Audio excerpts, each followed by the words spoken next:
আসসালামু আলাইকুম সবাইকে। আজকে প্রায় বেলা ১২টার সময় আমি খবর পেলাম যে আমার মার্শাল আর্ট ক্লাবের একজন সিনিয়র বড় ভাই, ওনার নাম হচ্ছে রাহাত।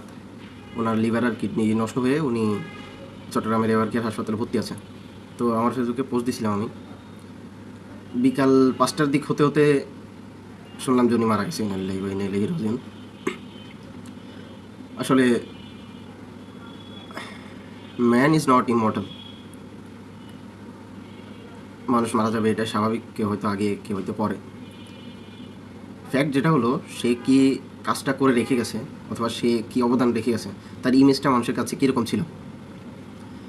তো আজকের ভিডিওটার ফ্যাক্ট যেটা, মূলত যে ফ্যাক্টটা নিয়ে আমি কথা বলার জন্য ভিডিওটা বানাচ্ছি এখন, ফ্যাক্টটা হচ্ছে এই যে এত মিথ্যাচার, অপবাদ, হত্যা, ধর্ষণ, নির্যাতন, নিপীড়ন, চাঁদাবাজি, লুণ্ঠন, ঘুষ, দুর্নীতি, এত কিছু করে যে শত কোটি, হাজার কোটি টাকা ইনকাম করা হয়, যারা করে, একটা জিনিস কি বলতে পারবেন যে কেউ তার ওই ইনকামের একটা পয়সাও তার সাথে তার কবরে নিয়ে যাইতে পারছে? এটা কি আদৌ সম্ভব? মানে মানুষের কাছে যতদিন রুহ আছে, তার ফিজিক্যাল স্ট্রাকচারটা আছে, তো সে ততদিন পর্যন্ত তো ওই টাকাটা অথবা সে যেইভাবে ইনকামটা করছে সেই ইনকামটা ভোগ করতে পারবে, এরপরে তো আর না। তো আমার এখানে মেন প্রশ্নটা হচ্ছে, একজন মানুষের লাইফ সর্বোচ্চ কয় বছর? সর্বোচ্চ ৮০ বছর, ৯০ বছর, ১০০ বছর। ১০০ বছর লাইফে যদি প্রত্যেক বছর ১ কোটি করে ধরি, প্রত্যেক বছরের জন্য ১ কোটি করে লাগতেছে।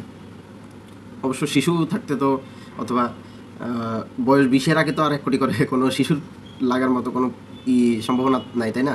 তো তাও ধরি, এবারে যে ধরি ১০০ কোটি করে ১ কোটি করে লাগতেছে, ১০০ বছরে ১০০ কোটি লাগবে।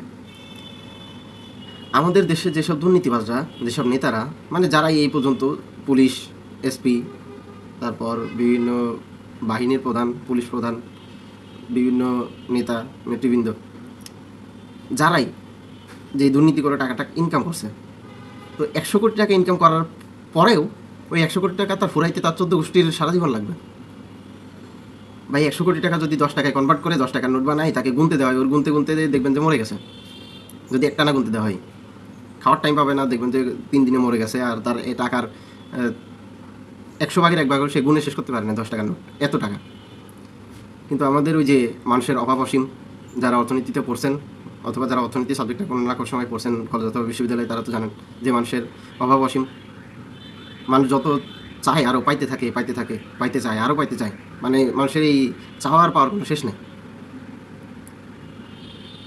আজকে হচ্ছে 15ই আগস্ট। 15ই আগস্টে একটা জটিল একটা দিন বলা যায় আজকে।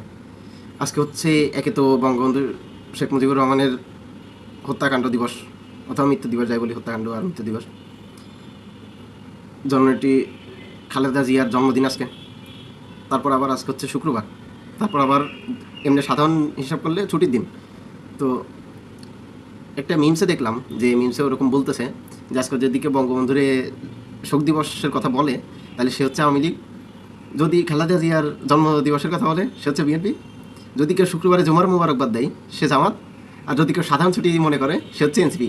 মানে মিমসটার সারমর্ম হচ্ছে এই, যে আপনি বাংলাদেশে যাই বলেন, আপনি ঠিক বলেন, ভুল বলেন, গাঁজাখড়ি কথাবার্তা বলেন, আর খুব জ্ঞানী কথা বলেন, দিন শেষে প্রত্যেকটা পোস্টে অথবা প্রত্যেক কিছুতে মানুষ হাসাহাসি করবে অথবা নেগেটিভ কমেন্ট করবেই করবে। আর মানুষ কোনো না কোনো একটা ছুতো খুঁজে বের করবে যে এইটার মধ্যে কেমনে গ্যাঞ্জাম লাগানো যায়, কেমনে ঝামেলা লাগানো যায়, কেমনে কী করা যায়। মানে এটা বলতেছে আর কি। একটা কঠিন সত্য বলি, এটা কঠিন সত্যটা আপনিও জানেন আর আমিও জানি, সবাই জানে, ওপেন সিক্রেট। আচ্ছা, আমরা কোথায়, কোন জগতে বাস করি? আমরা কি অতীত জগতে বাস করি নাকি বর্তমান জগতে বাস করি? এক কথায় উত্তর যে আমরা সবসময় বর্তমান জগতেই বাস করি। এটা তো অস্বীকার করার কিছু নেই। যখন আপনি বলবেন যে সদা সত্য কথা বলবে, তখন যদি কোনো পার্টি বলে যে না, সদা সত্য কথা বলবে না, মিথ্যা বলবে মাঝে মাঝে, তার মানে তার মধ্যে কোনো ডিস্টার্ব আছে অথবা তার মধ্যে কোনো ত্রুটি আছে, যার কারণে সে সত্য বলতে ভয় পায়। এই জন্য আপনাদের বলতেছে যে সদা সত্য কথা বলবে না, বলা উচিত না। এটা হচ্ছে পয়েন্ট। এখন বিষয়টা এরকম, ১৯৭১ সালের আগে পর্যন্ত বঙ্গবন্ধুর ভূমিকা নিয়ে আমার কোনো ডাউট নাই, আর তার আগে কী করছে না করছে ইত্যাদি নিয়ে আমার কোনো ডাউট নাই। কিন্তু বিষয়টা হচ্ছে, আমরা যেহেতু বর্তমান সময়ে বাস করি, ৭১ থেকে ৭৫ সাল পর্যন্ত ভূমিকাটা, এটা অস্বীকার করার মতো কিছু নেই। আমরা এতদিন মোটামুটি সব দলেরই, যখন যেই দল ক্ষমতা আসছে সেই দলে আমাদের বই পুস্তক পাল্টাই দিছে, তার সাবজেক্ট ম্যাটারগুলো পাল্টাই দিছে। এই জন্য আমরা হচ্ছে যখন যেই দল আসছে সেই দলের কাহিনী পড়ে বড় হয়েছি। আমি একটা আমার পার্সোনাল বিষয় বলি। আমার দাদা কিন্তু আওয়ামী লীগ সাপোর্টার, আমার বাবা আবার বিএনপি সাপোর্টার, আমার চাচাদের মধ্যে অনেকজন বিএনপি সাপোর্টার, আর আমার চাচাদের মধ্যে অনেকজন জামাতও সাপোর্টার। তো আমি একদম ছোটোবেলা থেকে সবগুলো রাজনৈতিক দলের মারামারি দেখে বড় হয়েছি। মারামারি বলতে ওরকম মারামারি না, মানে আমার দাদার সাথে আমার বাবার তর্ক, অথবা চাচাদের সাথে বাবার তর্ক, অথবা চাচাদের সাথে চাচার তর্ক, অথবা হুজুরদের সাথে চাচাদের তর্ক, এরকম দেখে বড় হয়েছি। তো এই জন্য ছোটোবেলা থেকে আমার হচ্ছে সব প্রকার রাজনীতি, সব প্রকার রাজনৈতিক দলের উপর খুব একটা ক্ষোভ আর খুব একটা বিরক্তির বিষয় আছে। এই জন্য আমি কোনো রাজনৈতিক দল সাপোর্ট করি না। আর এটা হচ্ছে আমার সবচেয়ে স্ট্রংগেস্ট পয়েন্ট আমি বলতে পারি। কারণ আপনি যখন নিরপেক্ষ থাকবেন, আপনি যখন একদম মিডল অবস্থানে থাকবেন, তখন আপনি দুই দিকেই বিচার করতে পারবেন, চারদিকেই বিচার করতে পারবেন যে তারা কোনটা কে ভুল করতেছে নাকি ঠিক করতেছে। আপনি যখনই কোনো দলে যোগ দিবেন, তখনই হচ্ছে আপনি সেই দলের পক্ষে অটোমেটিক, আপনি না চাইলেও সেই পক্ষে কথা বলবেনই, কারণ সেই দলের একটা মনোভাব, সেই দলের একটা আদর্শ আপনার কাছে চলে আসবে। তো আপনি যখন রাজনৈতিক দলের বাইরে থাকবেন, তখন আপনি সবগুলো দলকে একসাথে জাজ করতে পারবেন। আর আপনি বাংলাদেশের মানুষের কাছ থেকে যদি সব দলের মানুষের কাছ থেকে গালি খান, তার মানে বুঝবেন যে আপনি সবসময় 100% সত্যি কথা বলতেছেন। কারণ যেই দলের মানুষ সেই দলের সাপোর্টে কথা বললে হচ্ছে খুশি হবে, আর অন্য দল গালি দিবে। তো আপনি সব দলকে যখন জাজ করবেন, সব দলের বিপক্ষে যখন তাদের ত্রুটিগুলো ধরবেন, তখন দেখবেন সব দলই আপনাকে কেউ দেখতে পাচ্ছে না, আপনাকে গালি দিচ্ছে। তার মানে আপনি বুঝবেন যে আপনি আসলে সত্যি পথে চলতেছেন। কারণ আমরা সবসময় আমাদের নিজেদের ত্রুটিগুলো মানতে চাই না, এটা হচ্ছে বড় ফ্যাক্ট। তো যেটা বলতেছিলাম যে 71 থেকে 75 পর্যন্ত বঙ্গবন্ধুর অবদানের কারণেই তাকে 1975 সালে একটা কু করে, মিলিটারি কু করে হত্যাকাণ্ড করা হয়েছিল। কিন্তু হত্যাকাণ্ড করার পরে যে মানুষজনের উল্লাস, একজন রাষ্ট্রীয় নেতাকে মেরে ফেলার পরে, যে স্বাধীনতার ঘোষক ছিল 7ই মার্চ 1971-এর, তাকে মেরে ফেলার পরে দেশের সাধারণ জনগণ মানুষ উল্লাস করবে কেন? এটার একটা কারণ থাকবে না? এটার তো একটা কারণ থাকা উচিত যে সাধারণ মানুষ উল্লাস করতেছে, একটা এত বড় নেতাকে মেরে ফেলাইছে, উল্লাস কেন করবে? উল্লাস করার ফ্যাক্টর আপনাকে জানতে হবে। আপনি একদম 1901 সাল থেকে 2024 সাল পর্যন্ত, অথবা এখনকার 2025 সাল পর্যন্ত প্রত্যেকটা বছরের ইন্ডিভিজুয়াল সবগুলো ঘটনার হয়তো গুগল সার্চ করে, কোনো ডকুমেন্টারি দেখে, অথবা কোনো ভিডিও দেখে, অথবা ইউটিউবে সার্চ করে সব কিছু একদম টোটাল 1901 সাল থেকে 2025 সাল পর্যন্ত দেখে শুনে তারপর সবগুলো রাজনৈতিক দলকে জাজ করবেন, তারপর সব কিছু নিয়ে কথা বলতে আসবেন। তাহলে দেখবেন যে আপনার ধারণা ক্লিয়ার হচ্ছে, আপনার সবগুলো দল সম্পর্কে জ্ঞান হচ্ছে, কে কোন দল কী ভুল করতেছে, কোন দলের রাজনৈতিক মোটিভটা কীরকম, কোন দলের রূপরেখা কীরকম, আপনি সব কিছু জানতে পারবেন। তখন দেখবেন যে আপনি সবগুলো দলকে গালি দিচ্ছেন, আর সবগুলো দলই আপনাকে ছোট্ট মনে করতেছে, আর তখন মনে করবেন যে আপনি একদম সঠিক পথে এগোচ্ছেন। বঙ্গবন্ধুর ভুল ছিল না এমন না, আর মানুষ মাত্রই ভুল। জিয়াউর রহমানেরও ভুল ছিল। কিন্তু আরেকটা বিষয়, জিয়াউর রহমানের শাসনামল নিয়ে আমার বললাম না যে আওয়ামী লীগের অনেকেই ছিল, আত্মীয় আছে, তারাও কখনো এরকম, মানে জিয়াউর রহমানের শাসন নিয়ে কেউ কখনো প্রশ্ন তুলতে পারেনি। হয়তো তার টাইমে মিলিটারি কু হয়েছে, সেনা সদস্য, সেনা অফিসাররাও তার টাইমে মারা গেছে। তারপর এরশাদের আমলে, বিএনপির আমলে, জামাত নিয়েও আছে, জামাতের একটা মুক্তিযুদ্ধের ন্যারেটিভ আছে, জামাতের হচ্ছে আপনার রক্কাটা, অনেক শিবিরের রক্কাটা অনেক আছে।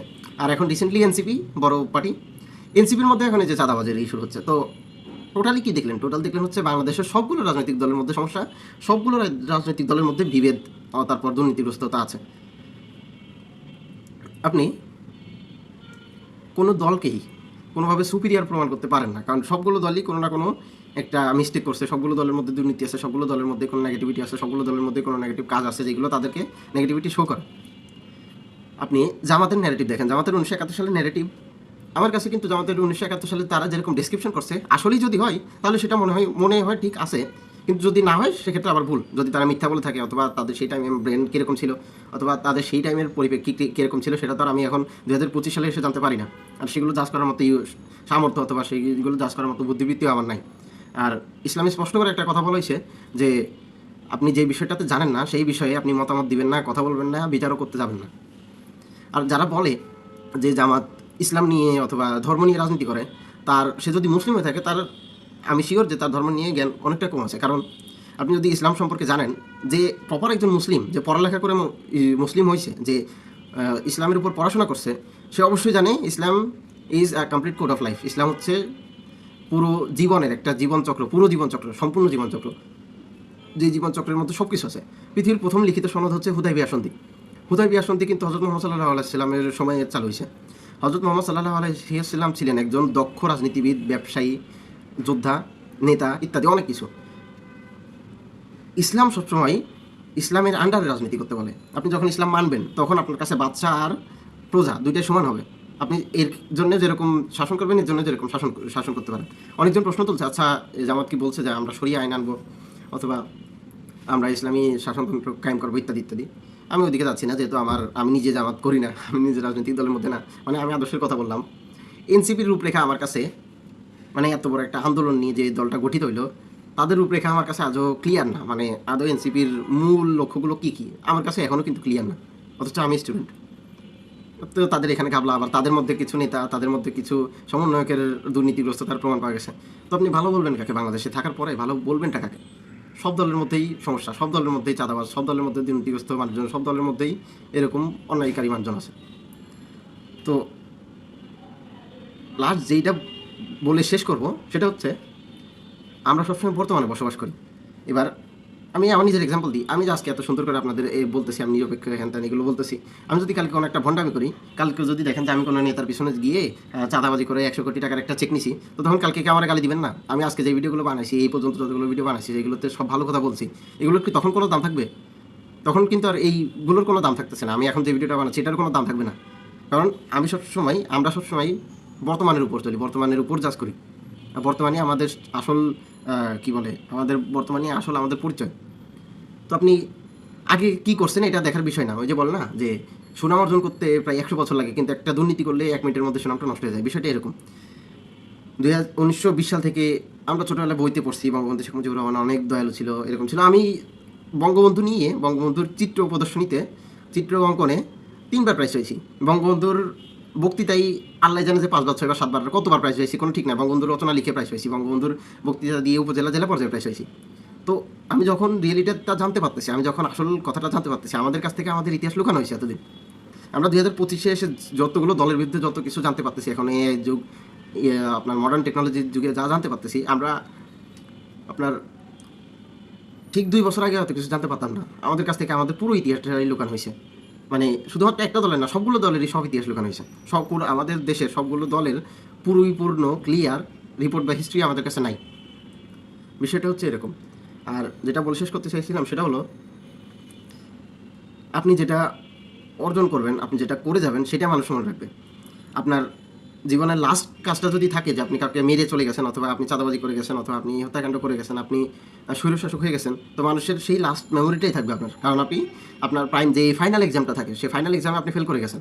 আপনি অন্যান্য এক্সামে, আপনি মিড টার্মে, আপনি ফার্স্ট টার্মে, আপনি সেকেন্ড টার্মে যদি বোর্ড স্ট্যান্ড করেন, গোল্ডেন পান, ওটা দেখার বিষয় না। আপনি ফাইনালে করে নেক্সট ক্লাসে, নেক্সট স্টেপে যাওয়ার টাইমে আপনি আপনার লাইফটা কীভাবে স্পেন্ড করে গেছেন, আপনি আপনার লাইফটা কীভাবে শেষ করে গেছেন, ফাইনাল আউটপুটটা কী দিয়ে গেছেন, মানুষ এটা মনে রাখে।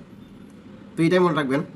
আর যেটা পরামর্শ সেটা হচ্ছে, আবারও আপনাদের রিমাইন্ডার দিয়ে দিই, এই যে এত টাকা, এত কিছু, এত অর্থবিত্ত নিয়ে কিন্তু সেই সবার লাস্টে মৃত্যুবরণই করতে হবে। তাই কী করবেন এত টাকা দিয়ে?